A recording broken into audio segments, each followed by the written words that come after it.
नमस्कार। आज एक कहानी सुनते हैं, बच्चे और फूल। ये कहानी मैंने सन 2014 में लिखी थी। तो सुनते हैं कहानी बच्चे और फूल। अच्छा बताओ, तुम्हें फूल अच्छे लगते हैं? मन्नू ने सिर हिलाकर प्रतीक द्वारा हाँ दर्शाया। तुमने सुंदर फूल कहाँ कहाँ देखे हैं? मन्नू को कोई जवाब नहीं सूझा। पौधों में देखे हैं? क्यारियों में? और बताओ? मैडम मैडम स्कूल में गुलदस्ता बनाकर सजाती है। दीदी कभी कभी अपने बालों में लगाती है। माँ मंदिर लेकर जाती है। पंडित जी कभी कभी प्रसाद के साथ फूल देते हैं। माला भी बनती है।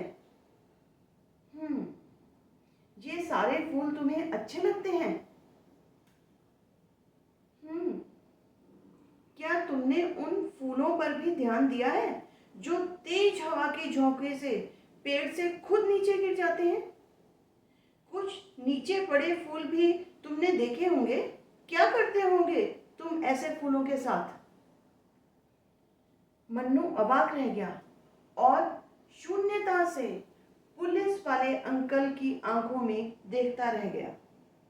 पूरा दिन, जो कि क्रोध और विद्रोह से शुरू हुआ था और अंत में मायूसी, लाचारी और डर तक पहुंच गया था, मन्नू एक बार फिर से जी उठा और सहम गया। सुबह तो वो क्रोध से ज्यादा विद्रोह से भरा हुआ था। आखिर बात ही ऐसी थी। दीदी ने न सिर्फ उसके दोस्तों के सामने डांटा, बल्कि सब दोस्तों को भी बेइज्जत करके भगा दिया था। क्या सोचते होंगे उसके दोस्त? सब उसके ही तो बुलाने पर आए थे। अरे क्या हुआ अगर वो लोग पड़ोस वाले अंकल के घर से लीची तोड़ रहे थे? छुप कर पेड़ पर चढ़ने में, लीची तोड़ने में, मिलकर खाने में कितना मजा आता है। सारे दोस्त मिलकर एक दूसरे का साथ दे रहे थे। अंकल को तो पता भी नहीं चला और दीदी ने आकर सब काम खराब कर दिया। और माँ ने भी हमेशा की तरह दीदी का साथ देकर उसे ही समझाया था। हमेशा ऐसा ही होता है। उसकी जरा सी गलती पर दीदी उसे खुद भी डांटती है और माँ से भी डांट पड़वाती है। अभी कुछ ही दिन पहले जब वह बिना होमवर्क किए स्कूल गया था और मैडम ने उसे क्लास से निकाला था, तब भी दीदी ने उसे देख लिया था और फिर माँ से शिकायत की थी। तब भी दोनों ने उसे डांटा था और वह अकेला रोता रहा था। और उस दिन लूडो में, उस दिन तो गलती भी दीदी की थी।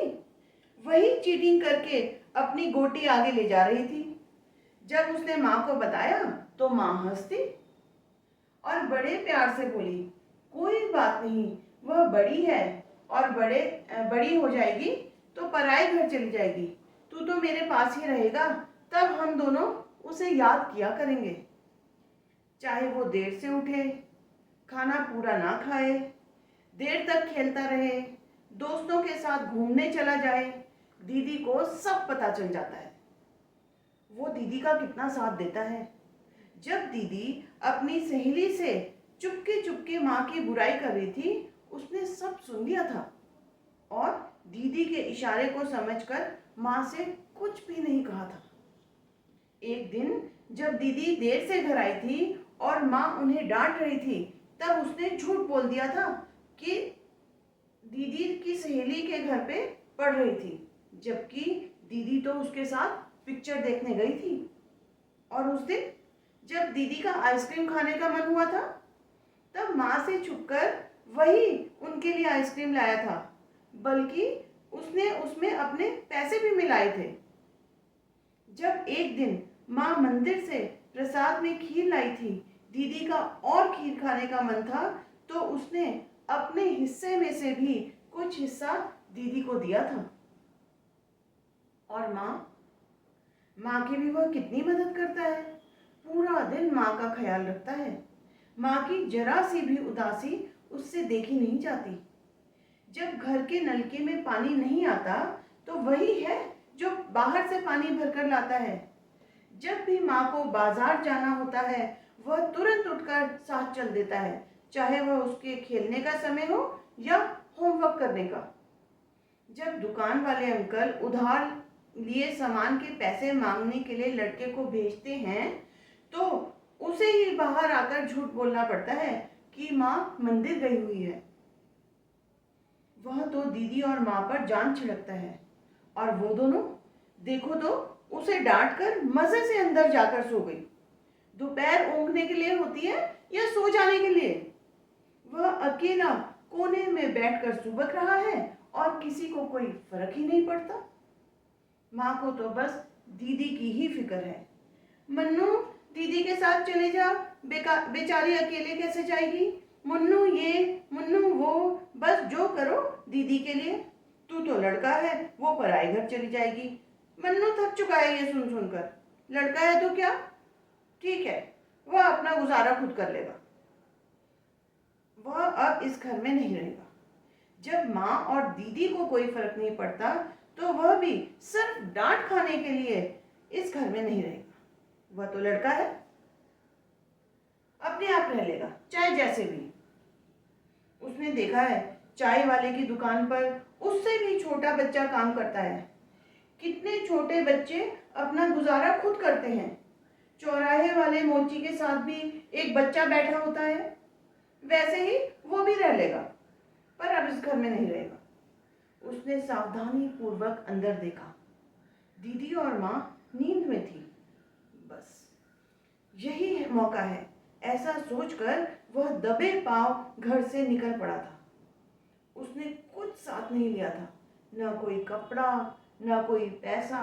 बस मुन्नू जैसा बैठा था वैसे ही चुपचाप उठकर चल दिया था, दबे पांव।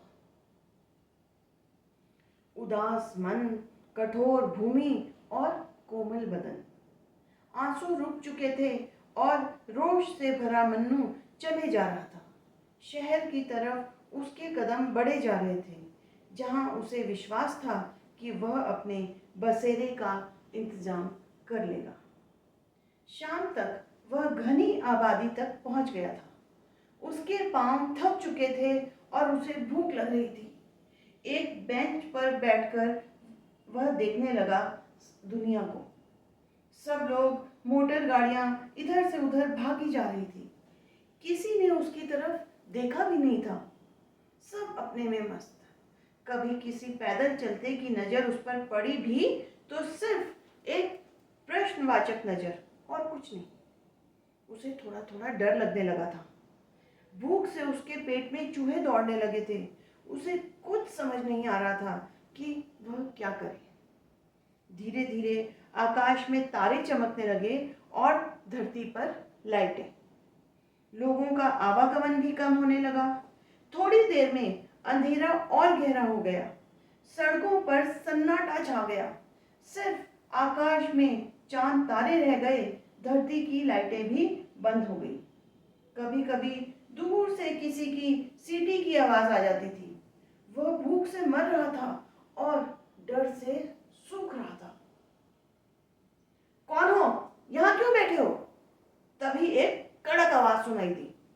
उसने ऊपर देखा, एक पुलिस वाला खड़ा था। वह डर कर कोने में दुबक गया। यहाँ क्यों बैठे हो? चोरी का इरादा है? वह डर गया। उसकी बोलती बंद हो गई। वह ना भी नहीं बोल पा रहा था। उसने सिर्फ हल्के से ना में गर्दन हिलाई। क्या घर से भागकर आए हो? इतना सुनते ही मुन्नू रो पड़ा। उसका बांध टूट चुका था। डरो मत। अब पुलिस वाले ने उसके कंधे पर हाथ रखा और उसके साथ बैठ गया। भूखे भी होंगे, कहकर उन्होंने अपनी जेब से निकालकर उसे एक बिस्कुट का पैकेट दिया। मुन्नू उनकी ओर देखता रहा। मैं अपने बच्चे के लिए लेकर जा रहा था, पर अब तुम खा लो। भूखे मुन्नू ने फटाफट सारे बिस्कुट खा लिए। अब बताओ कौन कौन है तुम्हारे घर में? माँ और दीदी। अब वह कुछ सहज हो गया था। देखो, तुम अकेले नहीं हो जो घर छोड़कर आए हो। कई बच्चे यह गलती करते हैं। अब क्या होगा? तुम तो परेशान हो ही, लेकिन तुम्हारी माँ और दीदी तो रो रो कर बेहाल होंगी। हाँ, मुन्नू को याद आया, जब वह पेड़ से गिर गया था तब माँ कितना परेशान हुई थी और दीदी तो ऐसे रोई थी जैसे उन्हें चोट लगी हो। उसके बाद उन्होंने फूल वाला उदाहरण दिया था। हाँ, मुन्नू मुन्नू को फूल अच्छे लगते हैं, पर गिरे हुए फूलों की तरफ तो वह देखता भी नहीं है। खेलते भागते चलते कितने फूल उसके पैरों में नीचे आ जाते हैं और उन पर बिना ध्यान दिए रौंदता हुआ वह चलता रहता है। मैं जानता हूँ तुमने कभी ध्यान नहीं दिया होगा कुछ उन फूलों पर जो तुम्हारे पैरों द्वारा कुचले जाते हैं। पुलिस वाले की आवाज से मुन्नू वर्तमान में आया। अब ध्यान से सुनो, मैं तुम्हें इसलिए समझा रहा हूँ क्योंकि 25 साल पहले मैंने भी यही गलती की थी। मैं अच्छी तरह समझ सकता हूँ तुम्हारे मन में क्या चल रहा है। जानते हो फूलों और बच्चों में क्या अंतर होता है? फूल पेड़ से टूटकर फिर नहीं जुड़ सकते, लेकिन बच्चे घर वापस आ सकते हैं। जैसे उस दिन मैं वापस चला गया था किसी भले मानस के समझाने पर। तुम भी वादा करो कि वापस चले जाओगे। जाओगे? हाँ, मुन्नू भी वापस जाना चाहता था। बहुत अच्छा, सुबह होते ही तुम वापस चले जाना। जब तुम जाओगे तो देखोगे कि तुम्हारी माँ और दीदी तुम्हारे लिए कितनी दुखी थी और तुम्हें देखकर कितना खुश हो गई हैं। यह समझाकर पुलिस अंकल जाने लगे, लेकिन फिर रुक गए। जाओगे कैसे? मुन्नू चुप। पैसे हैं? मुन्नू ने ना में सिर हिला दिया। पुलिस वाले ने उसे बस के किराए के पैसे दिए और उसके कंधे को सहलाकर चला गया। हाँ, सुबह पहली बस से ही वह वापस चला जाएगा। मुन्नू निश्चय कर चुका था। अपनी माँ और दीदी के पास पहुंचकर वह भी फूल सा खिल जाएगा। धन्यवाद। Bye bye.